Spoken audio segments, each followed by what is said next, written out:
भइल बताओ। हाय बसई रोड में ना हम ना रह। काहे? हमरे नीक ना लागला जी। नींद ना लागेला? हाँ। काहे बता? हमके गाँव में जाए बाप ने। देश के मेहरारू सास ससुर से झगड़ा करेले कि हम भतार साथे चलो बम्बई, आ तू बम्बई छोड़ के जाइबू घर। बताओ। अरे तो रहो जाबे ना, यहाँ से कमाई तो गाँव में खेती बाड़ी कइल जे अपने माई दादा के लगे रहल जाए। अच्छा हमहू के लेके चलबू? हाँ तो इस संसार के पहले मेहरारू हैं जो मनसेदू से कहते हैं कि हमका लेके साथ हैं घर चलो। मुंबई में कहाँ रखल बा? कुछ नहीं बा। मोदी जी इतना इतना जीएसटी फीएसटी का महंगाई कर दिले बना, कैसे रहल जाइए दादा? अरे मोदी जी आके तोहार भाव बढ़ौले हम। अरे मोदी जी हमारे भरना सबके बढ़ा दिले हैं। अच्छा सुना बोलो। मुंबई में अब नहीं होई रहवा। सुना हो? हाँ बतावा। मुंबई में अब नहीं होई रहवा, बलमा हो चला चली अब अपने गौवा।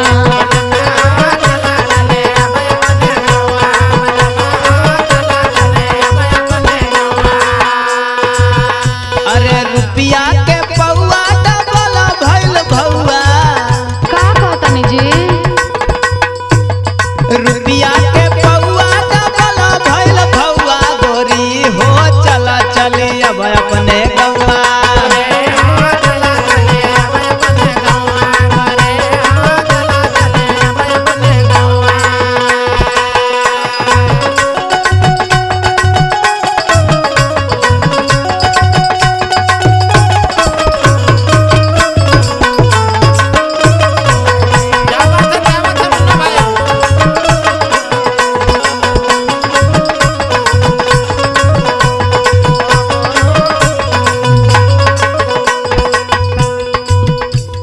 सुना हो? बोलो। ध्यान से सुना। हाँ बताओ। बंद भइल रुपया या बंद कमाए।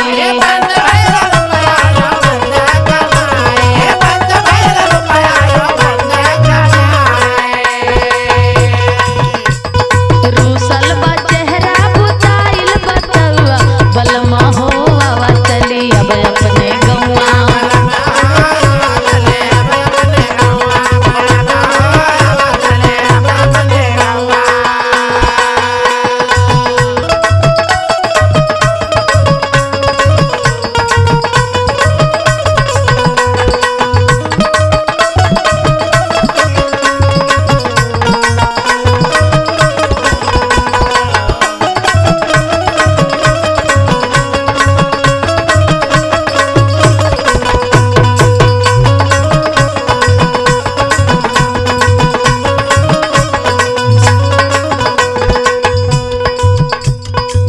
सुनबू?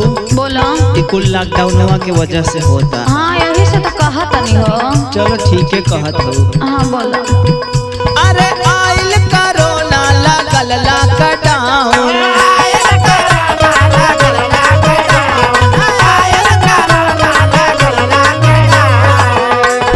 बंद काम धंधा सब बंद भइल टाउन।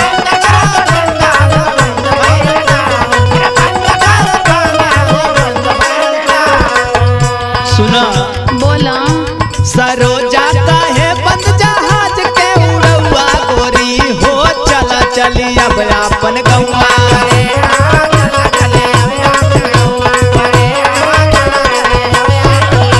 बलमा हो आवा चली अब अपने गौवा। गोरी हो चला चली अब अपने गौआ। बलमा हो आवा चली अब अपने गौवा। गोरी हो चला चली अब अपन गौआ। चलो बिहान टिकट बुक करो। हाँ जल्दी करे। एसी में चलबू कि स्लीपर में? चाहे जो ने ज्यादा चल। नाला सुपारा में न रहबू?